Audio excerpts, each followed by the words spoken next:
कहा गया है सुना गया है कोई न बोले, ज़बां दराजों को मशवरा है कोई न बोले। अजीब लुकनत पसंद हाकिम से वास्ता है, अजीब लुकनत पसंद हाकिम से वास्ता है।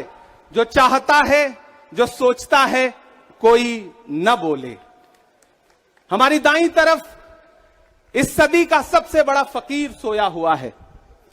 मैं उनकी समाधि से बिल्कुल करीब खड़ा होकर के संकल्प सत्याग्रह में मेरी आंखों के सामने तपती दोपहरी में बड़ी तादाद में मौजूद कांग्रेस पार्टी के सिपाहियों को सलाम करता हूं। नवरात्रि चल रही है, रमजान चल रहा है, मैं रोजे की हालत में हूं। आप तमाम साथी ऐसे होंगे जिन्होंने नवरात्रि के व्रत रखे होंगे और इस पवित्र सप्ताह के बीच में हम खड़े हैं एक हाकिम की सनक के से उपजे हुए एक फैसले के खिलाफ। दोस्तों, भारत के लोकतंत्र के लिए एक मुश्किल लम्हा है ये।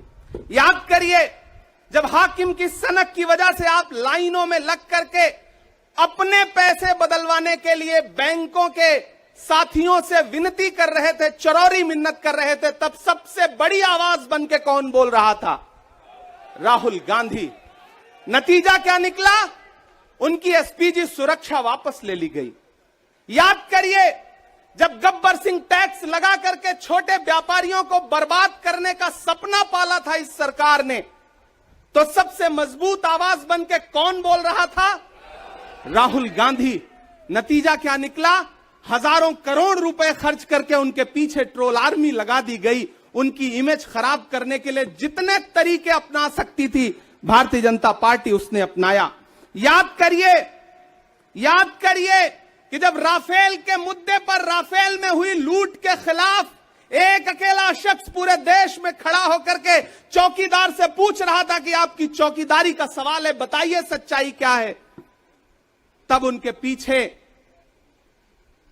55 घंटे उन्हें ईडी के ऑफिस में बिठा करके पूछताछ की गई। मेरे भाई, उस शख्स ने क्या गुनाह किया? क्या कसूर है उनका? उनका कसूर इतना है कि जब देश में नफरतें सर चढ़ करके बोल रही थी तो उस शख्स ने कहा कि मैं भारत जोड़ने के लिए अपने पैर के छालों की परवाह किए बगैर 4000 किलोमीटर चलूंगा। यह कसूर है राहुल गांधी का। यह कसूर है राहुल गांधी का कि वह एक शहीद पिता के बेटे हैं। यह कसूर है उनका। यह कसूर है उनका कि उनकी दादी ने इस देश की मिट्टी के लिए अपने खून का एक एक कतरा कुर्बान कर दिया। यह कसूर है उनका। आज भारतीय जनता पार्टी के लोग हाउस में खड़े होकर के सदन शुरू होते ही 1 मिनट भी सदन नहीं शुरू हुआ रहता था और खड़े होकर के राहुल गांधी माफी मांगो के नारे शुरू कर देते थे। किस बात की माफी? क्योंकि वो भारत जोड़ रहे हैं, वो लोकतंत्र को बचाने की बात कर रहे हैं। अरे भाजपाइयों, माफी तो आपको मांगनी चाहिए। 15 लाख के झूठे जुमले के लिए माफी मांगो, बढ़ती हुई महंगाई के लिए माफी मांगो, अच्छे दिन के झूठे वादों के लिए माफी मांगो, लोकतंत्र को कुचलने के लिए माफी मांगो, महंगाई के खिलाफ माफी मांगो, 400 का सिलेंडर 1100 रुपए करने के लिए माफी मांगो, 58 रुपए का पेट्रोल 100 रुपए का करने के लिए माफी मांगो, हिंदू को मुसलमान से लड़ाने के लिए माफी मांगो, सिख को ईसाई से लड़ाने के लिए माफी मांगो। माफी तो तुम मांगो। और अगर तुम ये कहते हो कि राहुल गांधी ने विदेश में जाकर के भारत का अपमान किया, तो प्रधानमंत्री जी, मैं आपसे पूछना चाहता हूं कि जब दोहा में, शंघाई में, कैलिफोर्निया में, अमेरिका में खड़े होकर के आप कह रहे थे कि भारत तो सपेरों का देश है, भारत में पैदा होना तो पाप है, प्रधानमंत्री जी, माफी तो आपको मांगनी चाहिए। मैं आज प्रियंका दीदी को सुन रहा था, मेरी आंखों में आंसू थे उनका भाषण सुन करके। पिछले कुछ हफ्तों में 2 बार मेरी पलकें नम हुई। पहली बार तब हुई जब हम संसद भवन से तमाम सांसद निकल रहे थे और एकाएक हमने सीपीपी ऑफिस में देखा कि राहुल गांधी जी को 2 साल की सजा दे दी गई। उन लम्हों में मेरी आंख में आंसू थे। मैं शायर हूं तो मैं भावुक हूं, शायद इसलिए मेरी आंखें नम हो जाती हैं ऐसे लम्हों में। आज जब प्रियंका जी बोल रही थी तो मैं उन्हें सुनकर के भी मैं नम हो गया। यह जुल्म है कि जुल्म को कहता हूं साफ जुल्म। यह जुल्म है कि जुल्म को कहता हूं साफ जुल्म। क्या जुल्म कर रहा हूं? मुझे मार दीजिए। जो जख्म बांटते हैं उन्हें जीस्त पे है हक। मैं फूल बांटता हूं, मुझे मार दीजिए। फिर उसके बाद हिंदुस्तान वालों, फिर उसके बाद शहर में नाचेगा हू का शोर, फिर उसके बाद शहर में नाचेगा हू का शोर। मैं आखिरी सदा हूं, मुझे मार दीजिए। मेरे भाई, इस देश के लोकतंत्र को बचाने के लिए जो सबसे बड़ी आवाज है इस देश के, उसको मारने की, उसको कुचलने की जो कोशिश है, उसके खिलाफ आपको खड़ा तो होना पड़ेगा, आपको बोलना तो पड़ेगा। मैं कभी कभी सोचता हूं कि जब मैं कभी समाधि पर जाऊं तो क्या मुंह दिखाऊंगा महात्मा गांधी को, मैं क्या मुंह दिखाऊंगा राजीव जी को, हम क्या मुंह दिखाएंगे इंदिरा जी को, कि उनके वारिस के साथ, उनके घर के चश्मो चिराग के साथ इस तरह की अपमानजनक बातें की जा रही हैं और देश खामोश बैठा है। सवाल आपसे है, सवाल यहां बैठे हुए लोगों से नहीं है, सवाल आपसे है जो आप कांग्रेस की मोहब्बत में यहां आए हुए। मैं आपको सलाम करता हूं, मैं जानता हूं आप राहुल गांधी जी से मोहब्बत करते हैं, कांग्रेस पार्टी से मोहब्बत करते हैं, प्रियंका जी के सम्मान में आए हुए हैं, खड़गे साहब के सम्मान में आए हुए हैं, मैं जानता हूं, वरना इस तपती दोपहरी में व्रत रख के, रोजा रख करके कौन परेशान होने के लिए आता। आपको मोहब्बत है पार्टी से, लेकिन नया पाने की चाहत में पुराना छूट जाता है। तुझे अपनाऊं तो मुझसे जमाना रूठ जाता है। मोहब्बत पढ़ने लिखने में बहुत आसान है, लेकिन मोहब्बत को निभाने में पसीना छूट जाता है। मैं जानता हूं कि आप पसीने के बीच भी, आप तपती दोपहरी के बीच भी यहां बैठे हैं। क्यों?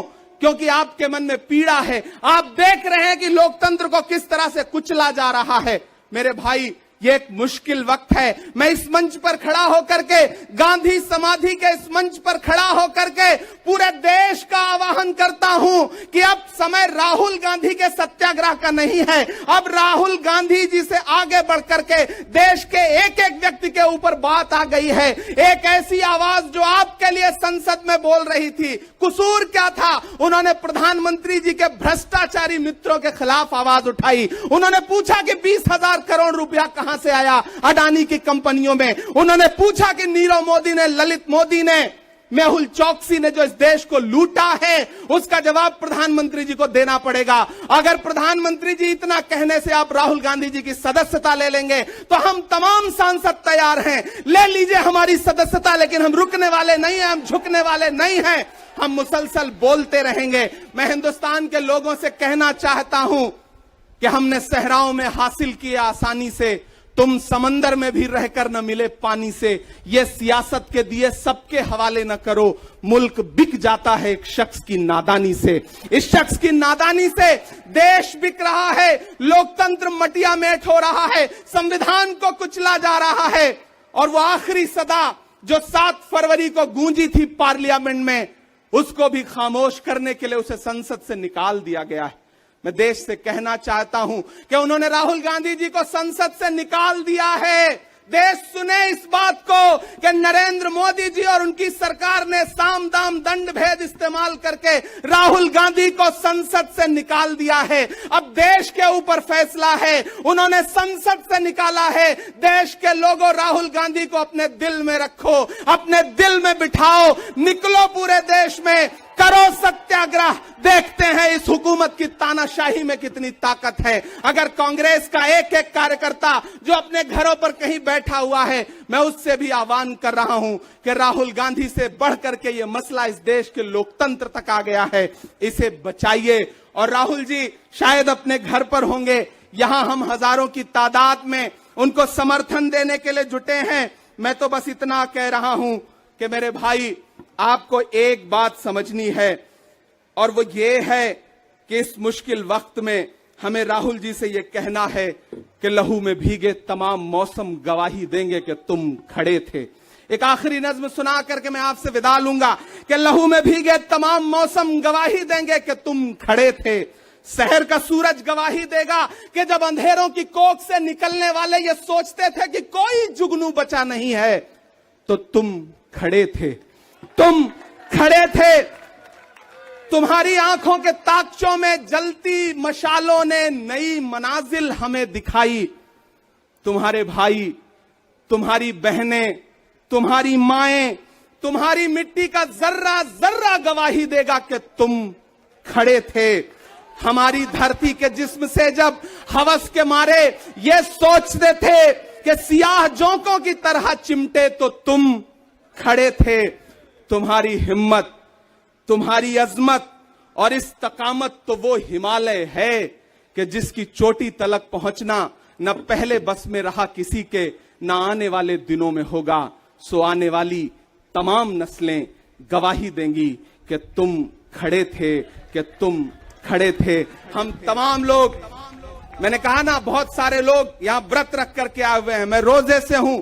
हम तमाम लोग इस देश के लोकतंत्र को बचाने के लिए राहुल गांधी जी के साथ अलल ऐलान खड़े हैं, खड़े रहेंगे और एक एक सांस तक उनके साथ खड़े रहेंगे। ये हमारा राहुल गांधी जी से वादा है।